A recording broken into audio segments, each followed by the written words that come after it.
Today I'm going to talk about my master thesis, which is a work in progress. My research focuses on visualizing change through map designs, specifically how planimetric maps can influence people's emotions, responses, and perceptions of glacier retreats. With that being said, let's dive into the talk of today. And I'd like to give you a quick overview of today's presentation, and I've broken it down to several points here. I will begin by explaining how glacier retreat and climate change influence public perception and emotional responses, and why studying visual communications tool like map is important to raise climate awareness. And next, I will provide insights of glacier retreat on a glacier scale and introduce my case study, the South Cascade Glacier, to show how these changes are directly tied to climate impact. And after that, I will walk you through the design of my user study, where I use planimetric maps to graph and measure emotional and perceptual responses from the participants. And finally, we'll discuss the future steps for the project, and I will invite your feedback and questions to help improve the study as it develops. And let's begin by exploring why studying these topics matter for climate change communication. So, have you guys ever heard of Humboldt Glacier in Venezuela? It is the last glacier of Venezuela since 2009, and it's now vanished and turning to an ice field. Some indicate that this is the first country in modern history to lose its old glaciers. Visually, you can compare both satellite imageries to give yourself a sense how these 8 years change. So if you refer to the slides, to your left is from the January 2016, and to your right is the imagery from October 2024. So the loss of these glaciers marks the end of the tropical glaciers in Venezuela, and this highlights how glacier retreat is accelerating worldwide and reinforces the urgency of starting communicating these changes. The story of Humboldt Glacier is not just a remote event, and it's part of the global system. Glaciers around the world are retreating from the tropics to the poles, but these changes aren't just numbers or an abstract science. They shape how people understand and respond to climate change. This brings us to the core of my research. Why do glaciers and the way we present them visually matter so much in climate change communication? Beliefs about climate change are strongly linked to how individuals engage with environmental issues. People who acknowledge the reality of climate change are more likely to adopt sustainable behaviors, advocate for policies, or support mitigation efforts. Attribution science studies how much human activities like greenhouse gas emissions contribute to specific environmental changes. It shows that glacier retreat isn't just a natural process, and it's directly tied to anthropogenic climate change. Unlike abstract statistics, the physical loss of glacier is something people can see and understand through maps, and it makes the concept of climate change more relatable and emotionally impactful. So now that I've covered the importance of map designs in climate change communication, and let's take a look at a key question guiding my research. In my research, I want to understand two things. First, how different map designs influence people's perceptions of glacial retreat and climate change. We know that visuals are powerful, but do different designs like symbols, layers, other stuff like base maps shape how viewers interpret environmental change differently. Second, how emotions play a role in the way people respond to these maps. Some visuals might evoke fear or urgency, while others might promote optimism or hope. And I'm also curious to explore which emotional responses are most effective at engaging people with the realities of climate change. Together, these questions will help uncover the impacts of planimetric map designs on both perception and emotion, and giving us the insight into how visual tools can better communicate environmental changes.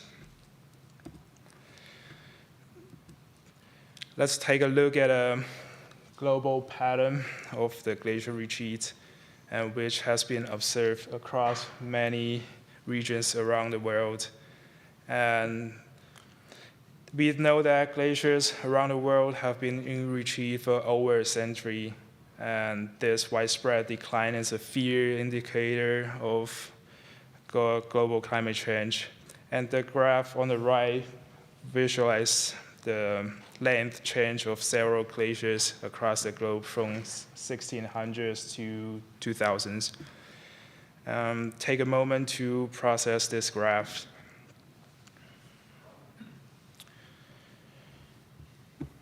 Yeah, so it's quite telling. Each color line represents a different glacier from various regions. You can see it's all around the world. Notice how almost all of these glaciers show a significant decline in length, particularly over the last century. The pattern of retreat aligns with anthropogenic climate change, as highlighted in the first point. Human-caused warming has driven the majority of glacier loss in recent decades. Also, take note of regional variations in the rate of the retreat. For instance, glaciers in New Zealand and Norway show sharper and some recent declines compared to others, which speaks to how regional climate conditions and glacial response time influence retreat patterns. But despite these differences, the overall trend is clear. Glaciers around the world are retreating, and this graph powerfully illustrates the global pattern. Now I want to take a minute to introduce my study area, which is in the North Cascades of Washington. In Pacific Northwest, there are many types of glaciers, including valley glaciers, cirque glaciers, and so on. It's heavily studied since 1950s. One reason South Cascade Glacier is so significant is that it offers a powerful example of glacial retreat in response to climate change. As temperature rise and precipitation patterns shift, the glacier has continued to lose mass over the decades, and providing a clear visual indicator of these changes. So how many of you all here heard of the term name benchmark glacier, and why it is so special about benchmark glacier? So a benchmark glacier is selected for long-term glacier monitoring that investigates including climate, glacier geometry, mass balance, glacier motion, and including also stream runoff. Currently, there are 4 benchmark glaciers in the United States, and so South Cascade Glacier is one of them, and the other 3 are the Golconda Glacier and Wolverine Glacier in Alaska, and Sperry Glacier in Montana. People's emotions play a crucial role in how they process and respond to information about climate change. Emotional reactions can determine whether individuals feel motivated to act or disengage entirely. So negative emotions such as fear, anxiety, lead to proactive behavior such as advocacy or adopting sustainable practice, or cause people to shut down and disengage from the entire issue. The way information is presented can influence whether negative emotion inspire action or lead to avoidance, highlighting the importance of how visual data is important. Positive emotions like hope, it's a sense of positivity and powerful motivators that encourage people to engage with climate solutions. When people believe that change is possible and that their actions can make a difference, and they are more likely to support policies and take individual actions. Given the powerful role of emotions plays in climate change engagement, our next step is to design a study to explore how visual elements like maps and graphs and shape these emotional responses. And let's take a closer look at the method section. So in this part of my research, I will conduct a user study to explore how different map designs impact people's emotion and perception related to glacier retreats. For this study, I use maps, graphs as visual stimuli. These materials help convey environmental changes and climate data in ways that are easy to interpret. Specifically, I focus on planimetric maps along with the graphs displaying variables such as precipitation, temperature, and such. The goal was to assess both emotional and perceptual responses from participants by using tools like Geneva emotional wheels and Likert scales. I aim to measure not only how participants understood the information presented, but also how it made them feel, whether it evoked hope, concern, or urgency. For my user study, I utilized a combination of materials and recruit participants via Prolific to get diverse perspectives on map designs. Let me walk you through the materials and setup. First, I designed a study using Qualtrics survey platform, which allowed me to present different map design and collect responses efficiently. And next, I created 3 map designs that focus on glacier retreats, with visual elements to compare their impact on perception and emotions. To assess emotional reactions of participants, alongside this, I include Likert scale question to measure participants' perceptions of the map and their understanding of glacier retreat. This setup provides a comprehensive approach to evaluating both the emotional and perceptual impacts of different map designs. Here you can see 3 different map designs I used in my study, all based on the same satellite imageries of the South Cascade Glacier. Each map presents the glacier extent in distinct styles. All 5 different glacier extents came from 1967, 1979, 1992, 2015, and 2023. And the first map on the left used line extents, where each color line represents the glacier extents at different time scales. In the middle, I put it into polygon extent, which fills the glacier area with a solid color and gives viewers some sense of the glacier's mass. On the right is a series of remote sense imageries extracted extent, where the actual imagery highlights the glacier surface texture and retreat.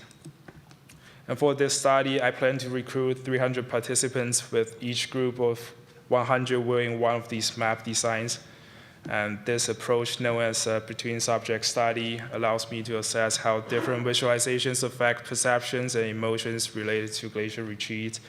And all participants will answer the same set of questions, but the map design, they will differ and help us determine which design is more effective. And if you guys find me or on the Prolific, please email me. I'll be a bonus point for that. Example of Geneva emotion wheel is included in this slide. So it is a tool that measures and analyzes emotional responses to different scenarios. And it's a self-report instrument that helps people understand and categorize their emotions by clicks.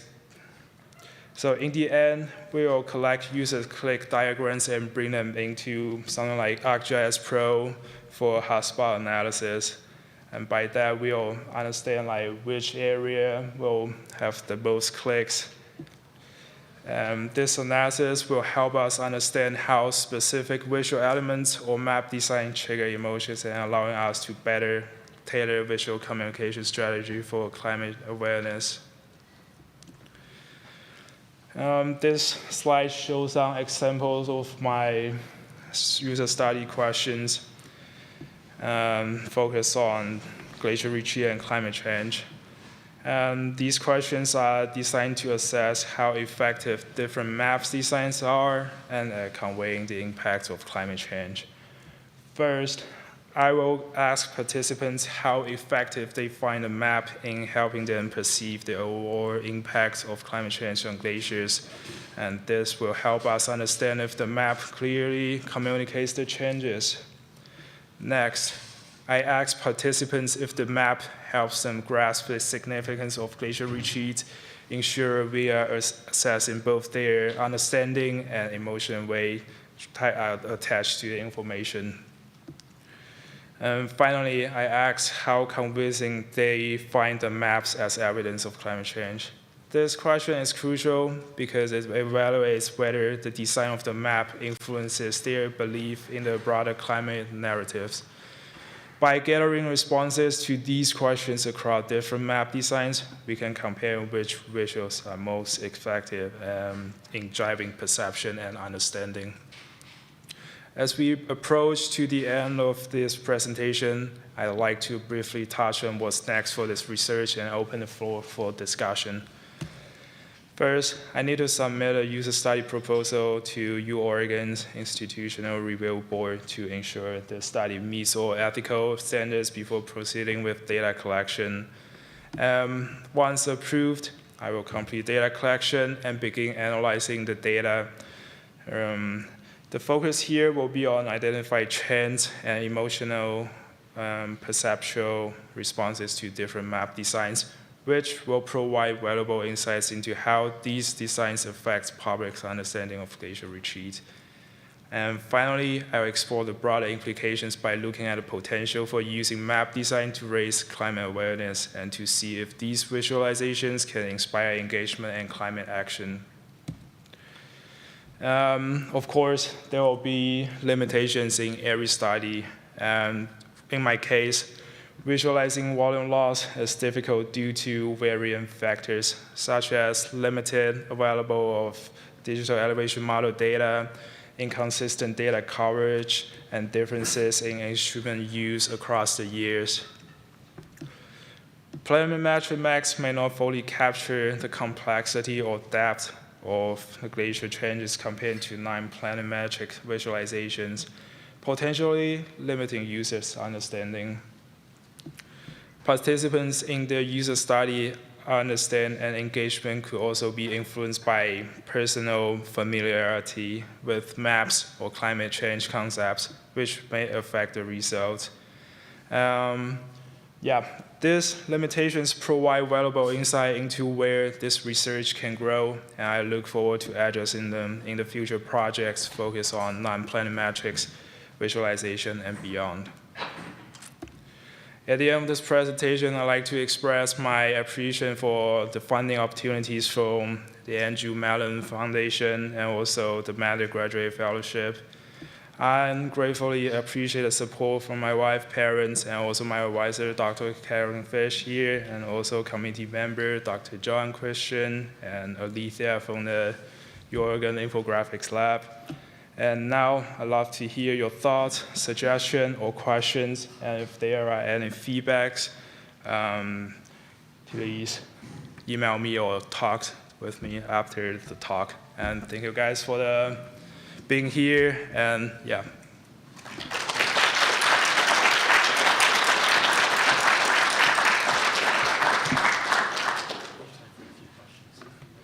Okay. Go ahead. Thanks. Do we have time for questions? Yeah, we do have questions. I'm curious, I work for a company and we do a lot of user research on our current map designs. I'm curious if there's anything that you feel like would generalize outside of this particular context of learning about how people react to glacier change from the perspective of like general cartographic user assessment. You're saying you feel like the grid from the work you've done. Yeah.